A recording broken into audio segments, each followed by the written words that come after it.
America के 50 nuclear हथियार तुर्की ने एक और सीक्रेट जगह पर शिफ्ट कर दिए हैं। अमेरिका के न्यूक्लियर पावर प्लांट के ऊपर तुर्की ने कब्जा कर लिया है। इसके अलावा तुर्की की फौज ने अमेरिका की फौज का कहना मानने से साफ साफ इनकार कर दिया है। अमेरिका के फौजियों को तुर्की आने की इजाजत भी बंद कर दी गई है। नाज़रीन ग्रामी, तुर्की ने ये तमाम तर काम क्यों किया? अमेरिका के 50 एटमी बम क्यों अपने सीक्रेट अड्डों पर शिफ्ट कर दिए? और अमेरिका के जो 50 एटमी बम तुर्की ने शिफ्ट किए हैं या छीने हैं, उनकी असल वजह क्या है? अमेरिका उन बमों का क्या करने वाला था? सब कुछ आज की इस वीडियो में हम आपको बताएंगे। छोटी सी गुजारिश है कि आप हमारा YouTube चैनल हसनात टीवी को सब्सक्राइब कर लें, घंटी के निशान को दबा लें ताकि लेटेस्ट न्यूज आप तक बर वक्त पहुँचती रहे। नाज़रीन ग्रामी, अमेरिका जब सीरिया के अंदर जंग लड़ रहा था तो तुर्की के बॉर्डर के ऊपर तुर्की का एक न्यूक्लियर साइट है या न्यूक्लियर पावर प्लांट है। अमेरिका ने वहाँ अपने 50 से ज्यादा एटमी बम रखे ताकि वक्त पड़ने पर रशिया के साथ अच्छे तरीके से लड़ा जा सके। अमेरिका जो चाहता था सीरिया के अंदर वो कर सके। आपको ये भी बता दें कि तुर्की नेटो का हिस्सा है और अमेरिका का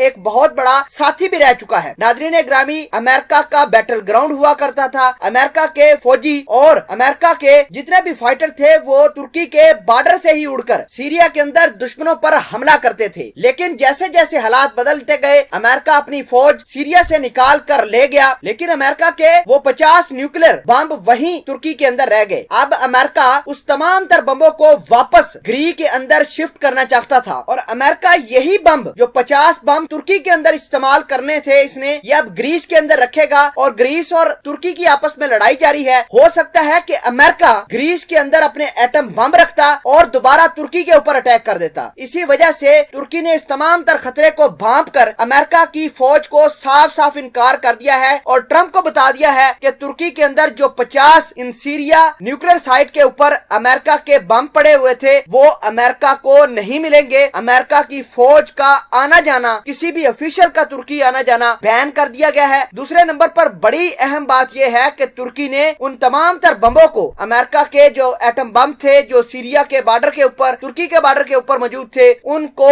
अपने किसी और न्यूक्लियर पावर प्लांट पर शिफ्ट कर दिया है। इतलात ये है कि तुर्की के साइंटिस्ट अमेरिका की उस तमाम तर टेक्नोलॉजी को कॉपी कर रहे हैं, उस पर इंटरप्रिटेशन कर रहे हैं और ये टेक्नोलॉजी अपने बनाने की कोशिश कर रहे हैं। अभी कोई बंदा ये समझे कि अमेरिका की टेक्नोलॉजी तुर्की के पास चली गई है तो ये बात गलत ना होगी। नाजरीन, एक और अहम बात यह है कि अमेरिका ने दाइश के सरगना बकर अल बगदादी के लिए भी इस्तेमाल करने थे इन्हीं एटम बमों को, लेकिन अमेरिका को रशिया ने बड़े अच्छे तरीके से और स्ट्रेटेजी तरीके से टैकल किया और अमेरिका की फौज को सीरिया से निकल जाने पर मजबूर कर दिया। अमेरिका अपना सब कुछ, अपने हथियार छोड़कर तुर्की के अंदर चला गया। अब तुर्की और अमेरिका की लड़ाई है। अमेरिका अपने हथियार मांगता है, तुर्की देता नहीं। बल्कि इतलात ये हैं कि जब भी अमेरिका गुस्से में आया तो अमेरिका तुर्की की फौज के खिलाफ कोई बड़ा एक्शन ले सकता है। नाजरीन ग्रामीण, तमाम तर डेवलपमेंट को आप किस तरह देखते हैं? क्या आपको लगता है कि तुर्की ने अमेरिका के 50 एटम बम वापस ना करके बड़ी अक्लमंदी की है?